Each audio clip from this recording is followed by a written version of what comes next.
Hello, Year 10. This is Miss Gwinnett here, and I'm going to be talking to you about the poem Kamikaze by Beatrice Garland. So, you will be familiar with this poem already. You will have done it in Year 9 when we did the first 8 of our power and conflict poems, and you might have touched on it this year as well when we covered the remaining power and conflict poems. So, this should be a revision exercise for you on the poem Kamikaze.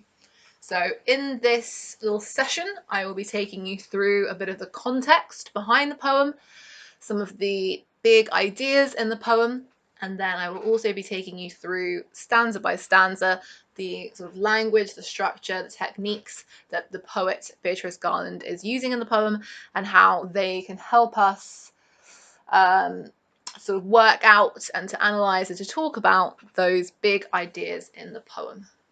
Okay, so we're going to start with a little bit of context. So obviously to understand this poem, even at the most basic level, we need to know what a kamikaze pilot is.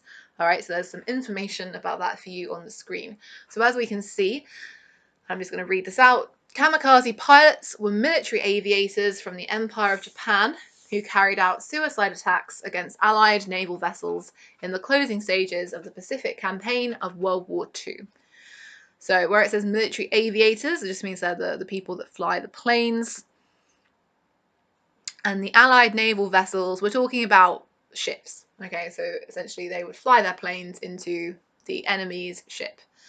So the attacks were designed to destroy warships more effectively than was possible with conventional attacks. So, as I'm sure you can imagine, in most cases, if we're thinking about World War II, people would be using fighter planes to shoot people from the air, maybe to drop bombs from the air.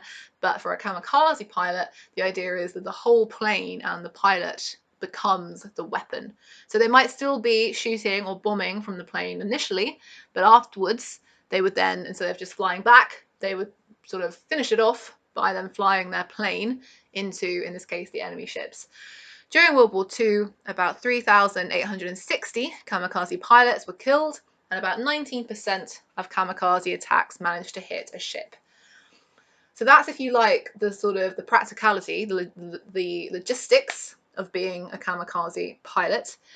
What's really important for us to think about as we go into this poem is the sort of psychology behind being a kamikaze pilot. This idea that there were this group of soldiers, essentially, military pilots in the Japanese army who knew when they set off for battle that they could be pretty certain that they would be meeting their death. And actually they would be deliberately seeking their death. So more than just the normal threat that came with going off to war, which of course was always there, they knew that they were deliberately going to be seeking death from that mission.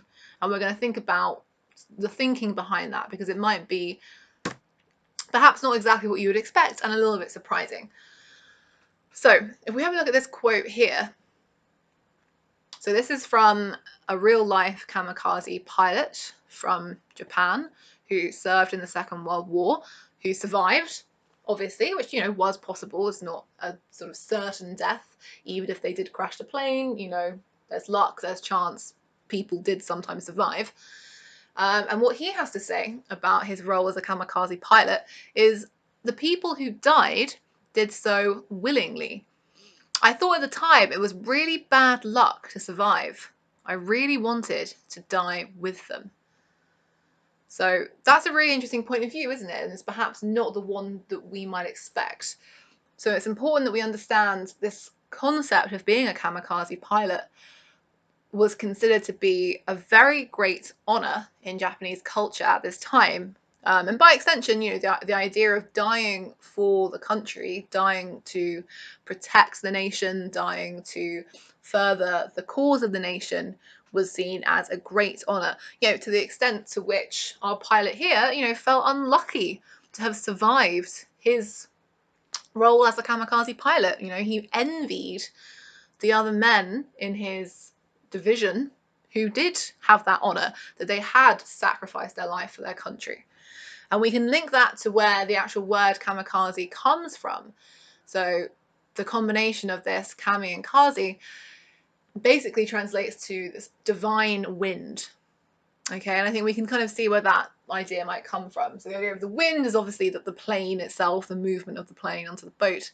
But the idea of being divine is, I think, the interesting part. So divine meaning, you know, associated with God, with heaven. So they have almost this sort of religious purpose behind what they're doing.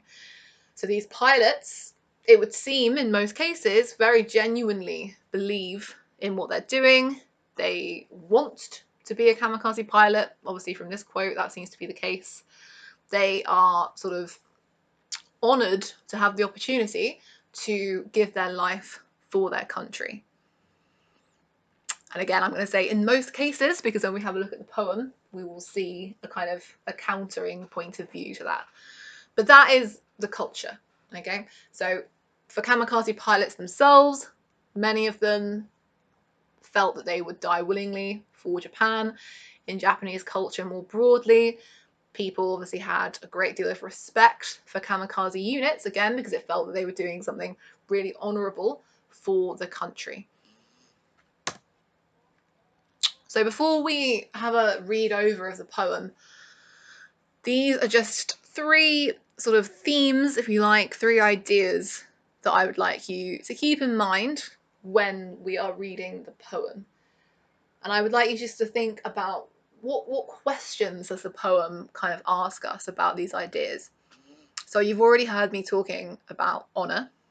So we've got a definition there for you as well. So honour, the quality of knowing and doing what is morally right.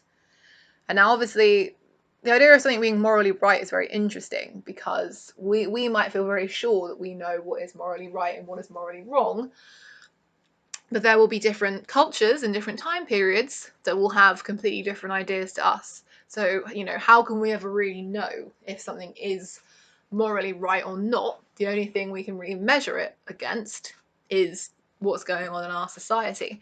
So certainly, as we saw before, you know, in the 40s, in Japan, in World War II, it was certainly considered to be a great honour to die in the service of your country, and actually to, you know, deliberately seek suicide in the service of your country. That was considered honourable and therefore sort of morally right, morally correct. So I want you to think about whether we might feel that that is the case. I'd also like you to think about the idea of duty. So duty is slightly different from honour, but they do cross over quite a lot. So a duty is a moral or legal obligation, a responsibility. So again, in Japanese culture at this time, the feeling is certainly that the kamikaze pilots, you know, they have a responsibility and an obligation to give their lives for the good of Japan. And then finally, a different idea, but one I think that's equally important in the poem, is the idea of survival. So obviously you know what survival means, the state or fact of continuing to live or exist. And this is the key bit, typically in spite of an accident, ordeal, or difficult circumstances. So survival obviously is not the aim of the kamikaze pilot, even though we might expect most soldiers going off to war, survival is the aim. So really interestingly, for a kamikaze pilot, that is not the case.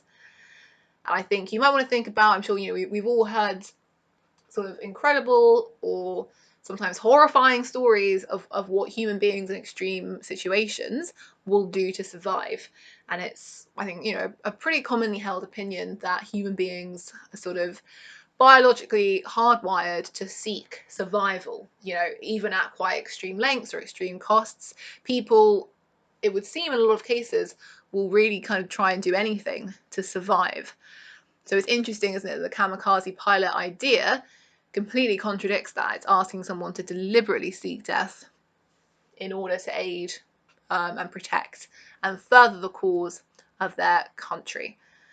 So in this case, actually, being honourable and doing your duty comes in direct conflict with the human desire to survive. And we're going to see how that plays out in the poem. So as I said, these are just sort of concepts, ideas that I would like you to be thinking about when we look at the poem. And I guess really just kind of ask yourself, what does the poem tell me about these things? Okay, because as ever, when we're analysing a poem, remember, it's not really about saying like, oh, look, you know, I found a simile or whatever. It's about what the poem is trying to communicate to you. And we might get to that answer through looking at particular techniques that the poet has used, but really it's about those big ideas. What is this poem actually saying? So that's, of course, what I want you to be thinking about. All right, so here's Kamikaze. Like I said, I'm going to take you through some annotations in detail, but I'm going to start with just reading you the whole poem. Okay, it's very important to get that sense of the whole text before we start diving in and trying to pick stuff out, because you want to get that sort of overview of what is actually happening before we worry about, you know, oh, I found some alliteration, what could that mean, etc. So, Kamikaze by Beatrice Garland. Her father embarked at sunrise with a flask of water, a samurai sword in the cockpit, a shaven head full of powerful incantations, and enough fuel for a one-way journey into history.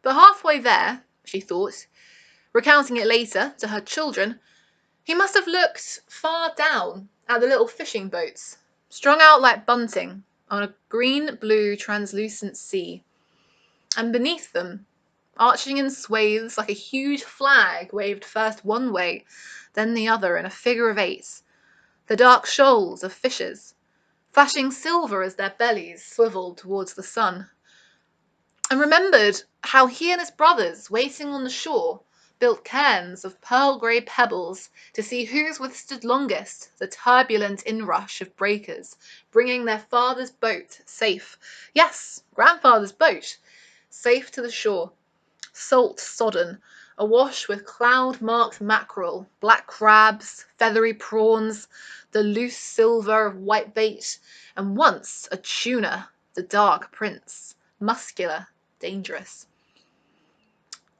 And though he came back,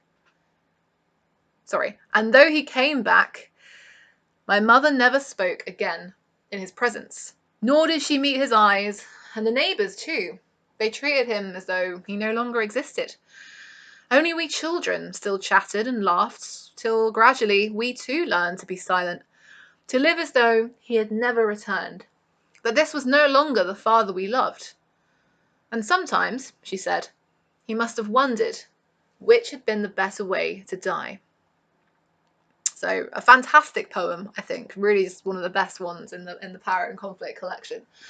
So in terms of the plot of the poem, you know, in terms of what's literally happening, as I'm sure you know, we have here a kamikaze pilot who sets off on the kamikaze suicide mission. As he is flying over the coastline, over the ocean, he's looking down from his plane and he sees the fish in the sea. That triggers for him a memory of his childhood around his father's fishing boat, and there's something about the combination of this image of the ocean and this memory that causes him to turn back and essentially complete this really shocking, for the context, action of not following through with that honourable duty of the kamikaze pilot, but turning around and coming home. But he finds that when he comes home, the family and the community, they reject him. They are ashamed of what he's done. They're ashamed that he hasn't completed that duty, and they act like he's not there. So they kind of completely freeze him out. And this is told, we can see, from the point of view where the italics are, of his daughter speaking directly, and then sometimes by a sort of third person narrator. So it's a little bit complicated there, but where the italics are, that's sort of direct from the daughter, and then otherwise it's a third person narrator. But either way, it's quite a sort of intimate family story.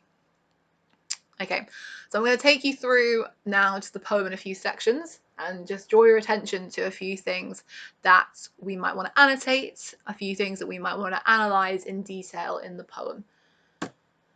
So, starting here. So one thing I think that's really interesting about this poem is that it doesn't have a lot of judgment to it. It doesn't say, does it very clearly, you know, he shouldn't have come back. he did the wrong thing. It also doesn't really say, you know, oh God, how awful that his family didn't speak to him again. It kind of just lays it out for us to make of it what we will. However, I think there are a couple of little hints that give us something to work with in terms of forming an opinion. And one of them, I think, is where it says he had a shaven head full of powerful incantations.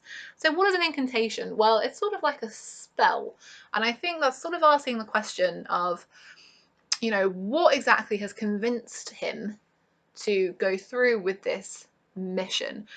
What has been sort of told to him? What has been whispered in his ear that has led to him to believe that this is something that he needs to do, something that he wants to do, that this is the thing to do? And I think calling it a powerful incantation does give it a slightly uneasy, slightly sinister edge. You know, how exactly has he been convinced? How have all these kamikaze pilots been convinced to go on this suicidal mission? Sort of linking to that then, another really interesting bit is where they say it's a one-way journey into history. So they're kind of playing with the idea of the journey being one way here. Obviously it's one way in the sense that he will die at the end of it, so he will never return. But it's also a one-way journey into history in the sense that his sacrifice will be like remembered and honoured forever in the history of Japan. So it's kind of doing both of those things at once. It's a reminder of the almost certain death that awaits him, but then it's also a reminder of the glory that awaits him at the same time. And halfway there, she thought, recounting it later to her children.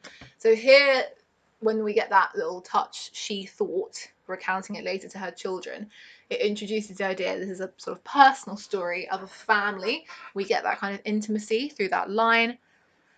And then finally, where it says, now he's looking down from the plane at the little fishing boats strung out like bunting on a green-blue translucent sea.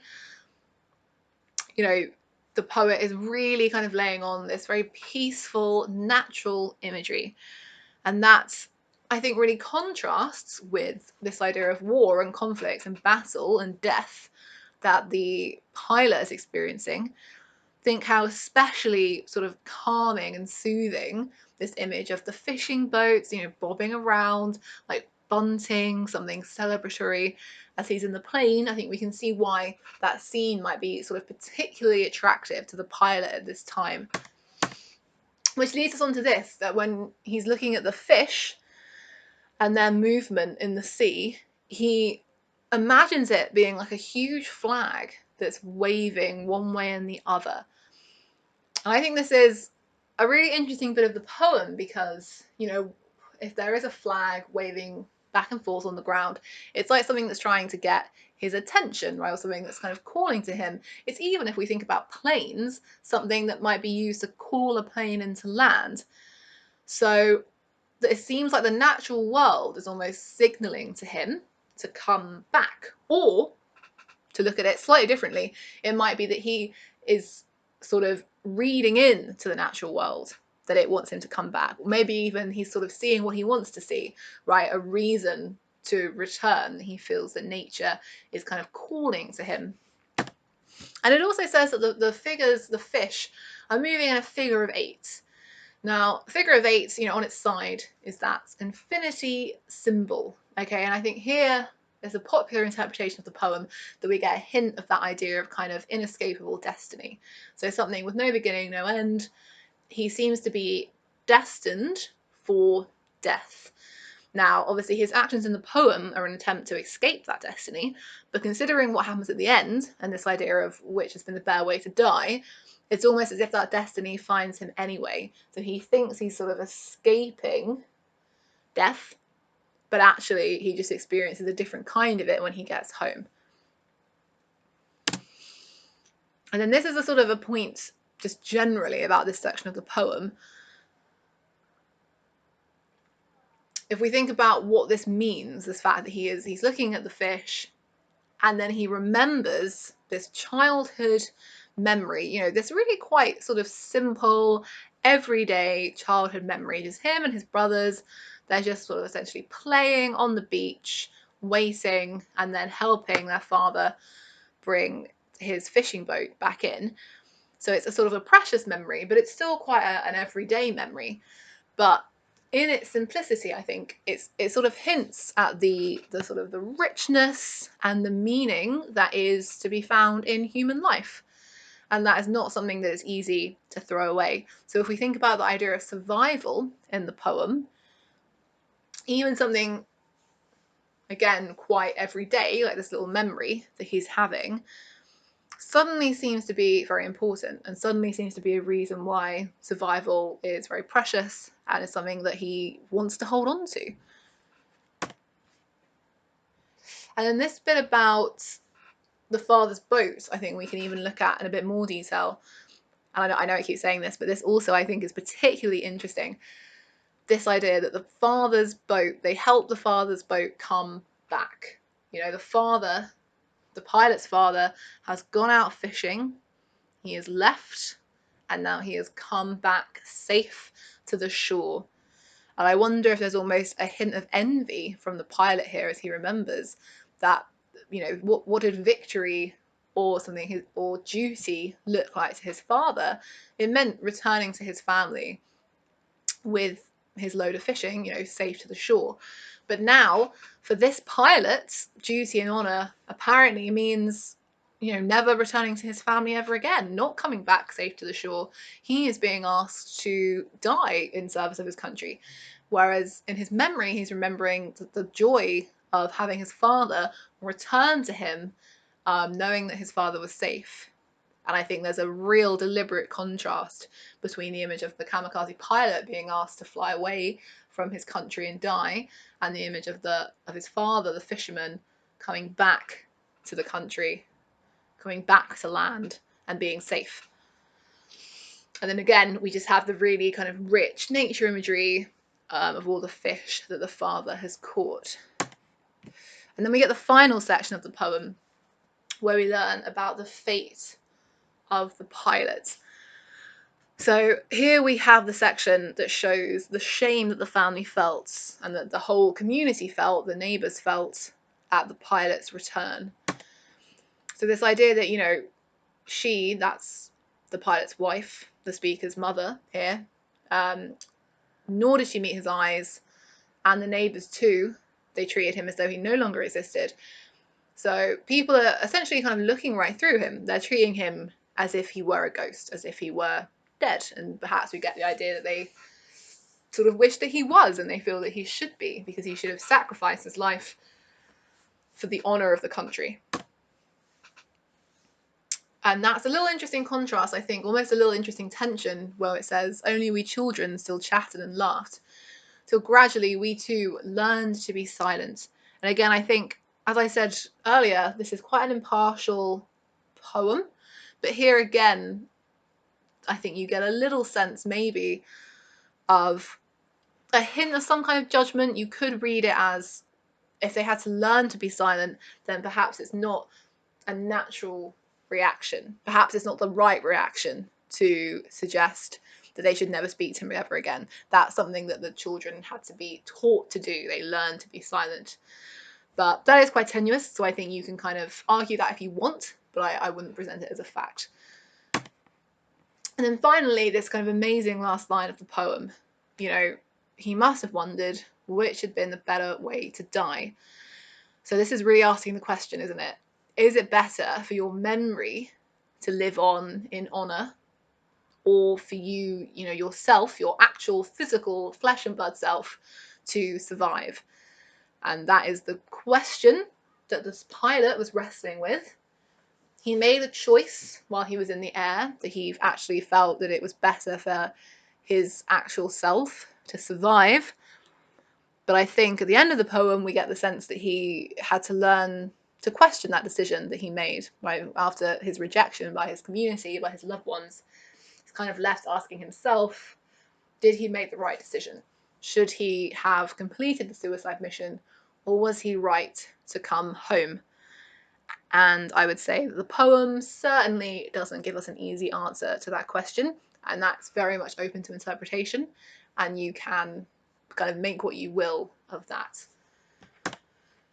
So, having gone through the whole poem, I would just leave you with these 3 words, these 3 ideas in the poem. And now we've looked at it in a bit more detail, I think it's definitely just worth thinking about the questions the poem raises on these ideas. So things like, is the honourable thing in a situation always the right thing to do? And right for who? And in what cases? Must people always do their duty? Is it ever okay to kind of throw off your responsibilities and do something that's just for yourself, to be purely sort of self-interested? And then survival. Is survival the most important thing for a human being to kind of prioritize above everything else? Is that the first goal of us humans, to continue our own survival? Or are there things like our duties, like honourable actions, that are actually more important than that? And how do we tell, when something is more important than survival?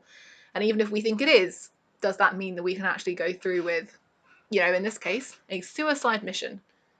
All very big questions, and not ones that I have the answer to. Not ones even perhaps that Beatrice Garland has the answers to, but hopefully questions that this poem has kind of asked you to think about in a bit more detail.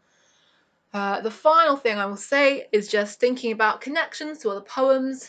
The idea of honour and duty. You can definitely compare Kamikaze to something like Bayonet Charge, which is also about a soldier who no longer feels the sort of the honour of war in the chaos and the struggle of it. They kind of go into war with these ideals about fighting for king and country, but then survival becomes their only their biggest priority. But you could also compare it to something like Charge of the Light Brigade. Obviously, in Charge of the Light Brigade, the soldiers do ride into pretty certain death. And that is presented as the honourable thing to do, that they've done their duty. So who was correct, in their interpretation of that? You can also do some kind of nature comparisons as well. Obviously, the whole middle section of this poem is about the pilot looking down at that scene of nature, and kind of it becomes very clear how meaningful that is to him. So you can compare that to something like the Prelude, and also about the meaningfulness that can be found in nature. You can compare it to the other nature poems as well. I think Kamikaze is actually very sort of multi-purpose in that sense. It's a great poem to know really well, because you can fit it to questions about war specifically, but you can fit it to questions about nature, you can fit it to questions about culture and identity and sort of inner struggle.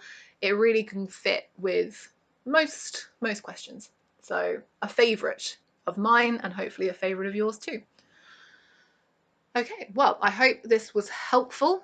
As ever, if you want clarification on anything, please just message your English teacher. Thank you.